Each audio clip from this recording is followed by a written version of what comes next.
Hi guys, and welcome to Thankful Thursdays again with myself, Kel, and also Rachel. So you guys are not going to believe that I've just done this again because it keeps happening, but I just recorded this video once without turning the sound on, which is really frustrating, and it's probably going to end up being I prefer the original video to this one, but I will have to do the best with what I've got and start again. So the topic that Rachel and I are looking at this week is about accepting all of your emotions.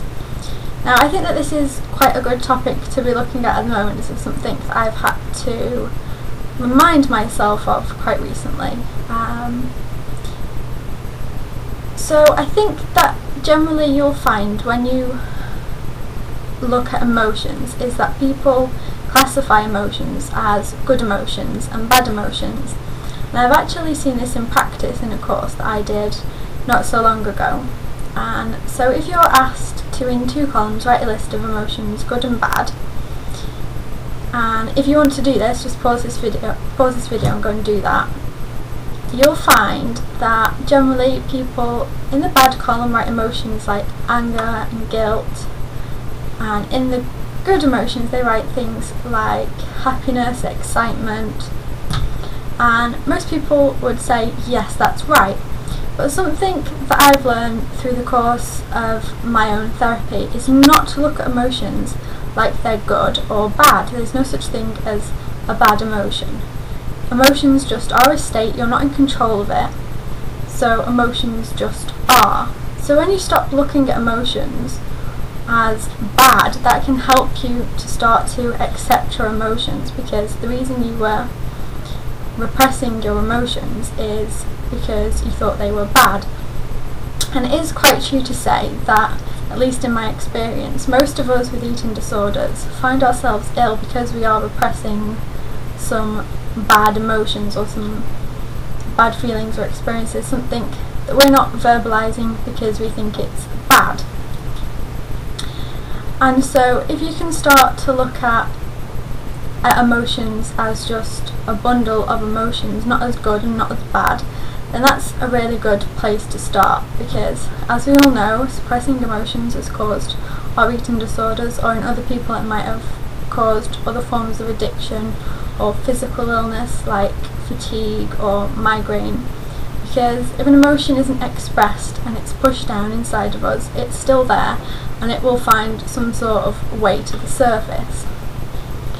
So if you can start to think about emotions, like I said, as just emotions, they're not good or not bad, that's a good place to start. And I find myself now, at least I try to, I'm not always successful at it, but I do try, is when I'm feeling something and I realise that I'm getting overwhelmed or reacting severely or reverting to a behaviour, is I stop myself and I say, okay, so what am I feeling? And I check out what my emotion is and say that to myself. Say, okay, I'm feeling stressed out. Okay, I'm feeling angry. And it's good to acknowledge that to myself, bearing in mind I'm not seeing emotions as good or bad, so that I know where I'm standing.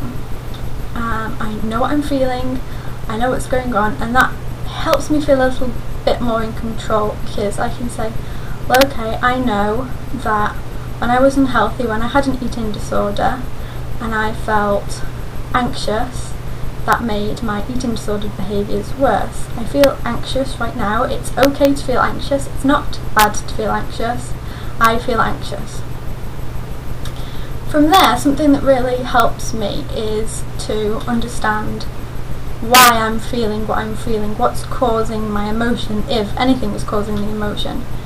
And it isn't always possible to identify what it is, but it is good for me to sort of separate in my head my emotional self and my, I suppose, intellectual self, so I can stop and I can have a conversation with my intellectual self, as crazy as this makes me sound, and I can say, okay, Kel, so why are you feeling this? And I often do this on paper, and I can identify what it is that's causing me to feel the way I feel, and that helps me feel a little bit more in control as well, because if you feel angry and you don't know why you feel angry, that can be a bit scary. But if you feel angry and you can identify why you feel angry, you can say, okay, I feel angry because this happened, then it can be easier for you to manage how you feel.